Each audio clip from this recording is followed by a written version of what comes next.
This story tells about a boy who always gets violence from his drunken father. Almost every day, his father always beat him.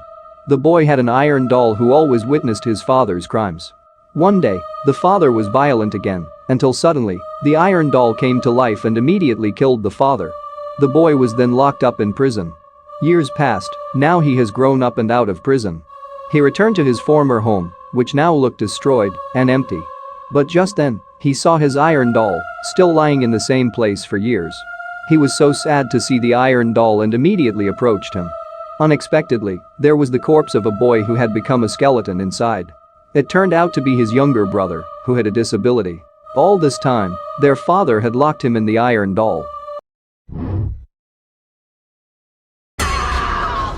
He's escaping! The killer is escaping! Help me!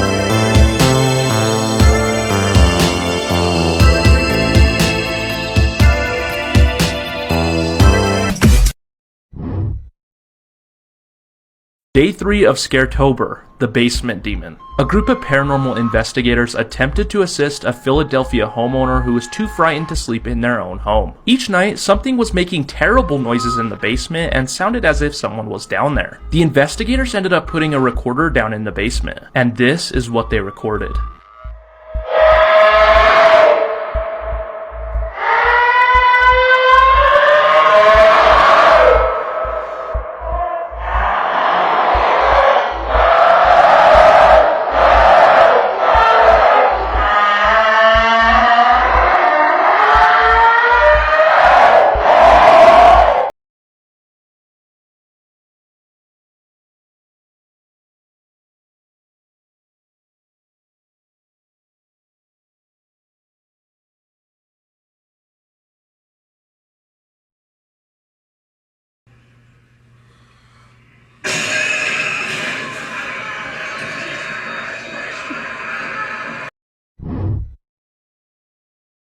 Scary things we didn't know about.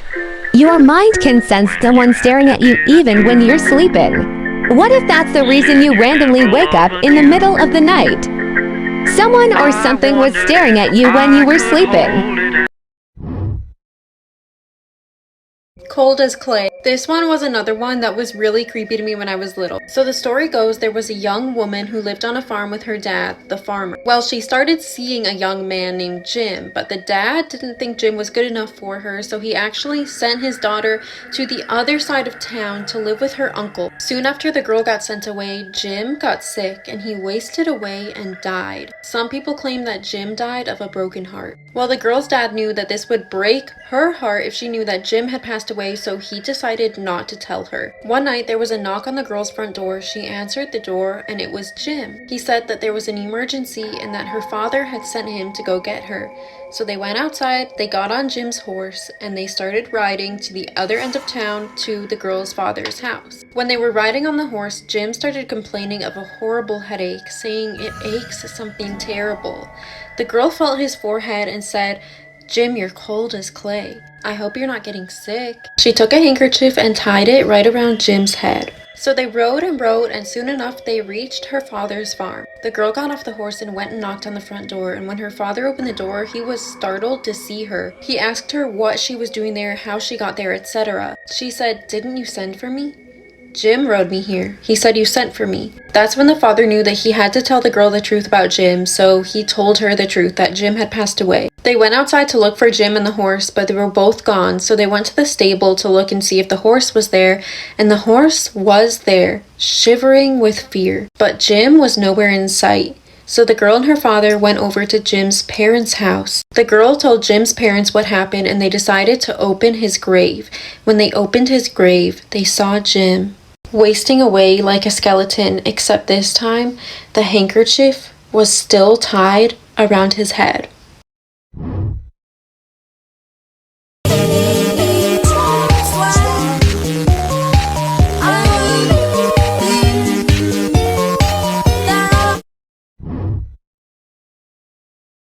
I think we all ask ourselves at some point, what really goes on around me when I'm sleeping? And one lady went to find out, and I think she regretted it. Hey everybody, I know my channel's all about humor and fun and stuff like that, but it's Halloween, so I thought I'd do a few scary videos. I hope you like it. A few years ago, a woman by the name of Jenny was having a little bit of trouble sleeping. So she decided to download an app on her phone, an app that would track her sleeping patterns, have a built-in recorder if she ever started sleep talking or snoring, something that would explain any type of sleeping problem she may have. Now, Jenny lived alone with her 3-year-old son, so it's important to note that there was no other people that she was living with at this time. Jenny had used the app for 3 months prior to this with no incident or nothing weird happening whatsoever. Now, Jenny made it a habit to review every single thing that was recorded, every single statistic that was documented every single morning, just for her own well-being. One morning, upon reviewing her audio, she found something extremely disturbing. On December 30th, around 2:04 a.m., she recorded some sounds that were coming from inside her room. Now, in the audio, you hear this weird clicking sound and some shuffling. Now, we don't really know where this is coming from, but it is significant. After a couple seconds of this, you hear Jenny say, "What are you doing?" In which a male voice replies back, "Nothing." And then the clicking continues, and then that same voice says, "They're here." There was no man inside of her house at this time. Jenny has no memory of this whatsoever. Here's the audio. What do you think?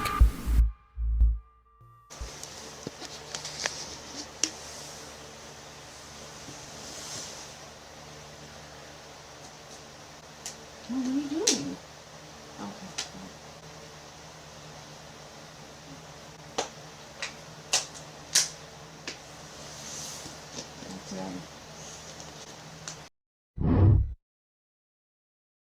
What the people at the haunted house go through. I'm at Comic-Con right now. I'm in this box.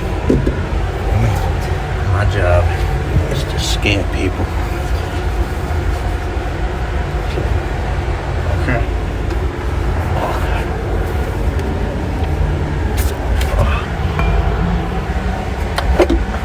There's no room in here.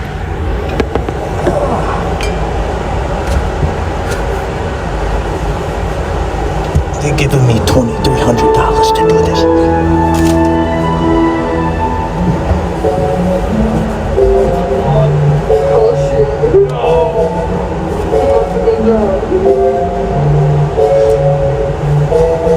Hey nerds! I wouldn't even give you an ice cube for that. I said scream!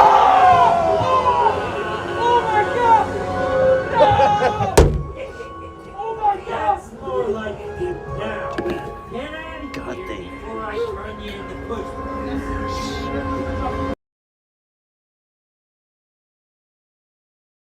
You, I mean, God was already where you're moving to. Just pick the right path and you can choose. Keep grinding like you got nothing else to lose. And when you get hit with them dagger days, when you stand and pray, looking for the answer to find a way, cause you hate the life and you can't explain emotions that you're going through. Something's holding you, you've been shown the proof, so you know it's true, it's not overdue. So just put in the work and then blow up the roof.